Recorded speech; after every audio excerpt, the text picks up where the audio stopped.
Hi, it's Steve. Today we'd like to show you how to change the cutlery basket on your dishwasher. It's a really easy job. Let me show you how we do it. Now to do this repair, we're simply going to open up the dishwasher, pull up the bottom rack, we'll remove your broken or defective cutlery basket and discard it. Now you'll note that the new one is completely different in shape and size, but it is the replacement part for your model. So it'll fit in this exact same spot, but we'll have a little bit more movement. Now to prolong the life of your cutlery basket, we suggest that when you load it that you don't drop your cutlery into the basket, but that you place it individually so that you don't damage the bottom.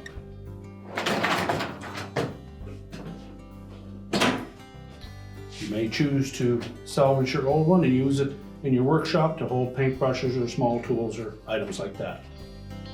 And your repair is complete.